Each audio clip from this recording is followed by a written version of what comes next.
पूर्व के बारे में 5 फुल फैक्ट्स। क्या आप जानते हैं लाओस में बिना समुद्र के टापू है?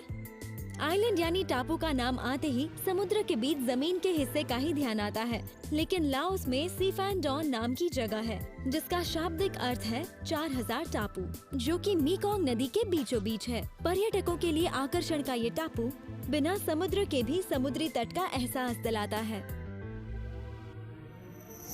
क्या आप जानते हैं जापान में कोई जैनिटर नहीं होते? जापान में कोई जैनिटर नहीं होते क्योंकि उनकी जरूरत नहीं होती।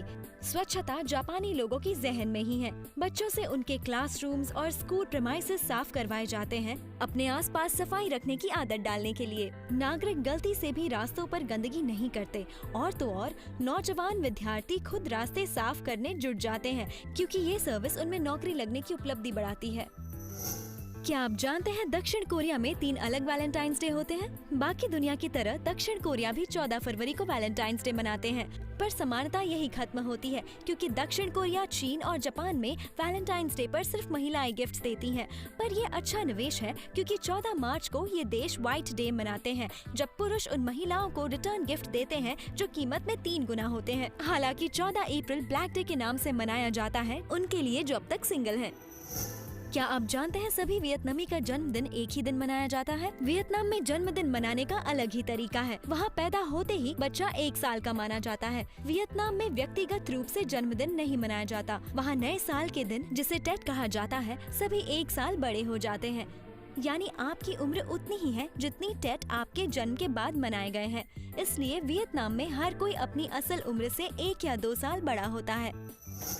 क्या आप जानते हैं जापान में बिल्लियों से भरे द्वीप हैं? जापान के कई द्वीप ऐसे हैं जहां सैकड़ों के तादाद में बिल्लियां रहती हैं, जिन्हें नेकोशिमा या कैट आइलैंड कहा जाता है। आबादी के लिहाज से कहीं तो 1 इंसान पर 1 बिल्ली और कहीं 1 इंसान पर 10 बिल्लियों का अनुपात है। ऐसे 12 द्वीपों में आओशिमा सबसे ज्यादा लोकप्रिय है। यहाँ जितने इंसान रहते हैं उससे 10 गुना ज्यादा बिल्लियाँ रहती हैं और यहाँ साल भर पर्यटक आते रहते हैं।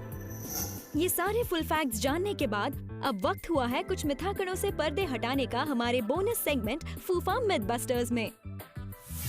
क्या आप जानते हैं ब्लैक बेल्ट हासिल करना मतलब मार्शल आर्ट्स में महारत प्राप्त करना नहीं होता? जब कोई कहता है कि वो ब्लैक बेल्ट है, हम सोचते हैं कि वो मार्शल आर्ट्स का सर्वोच्चतम स्तर प्राप्त कर चुका है, पर ये सच नहीं है। जूडो में ब्लैक बेल्ट का समावेश जापानियों ने ये दिखाने के लिए किया था कि ब्लैक बेल्ट के धारक ने केवल मार्शल आर्ट के सारे मूलभूत सिद्धांत सीख लिए हैं।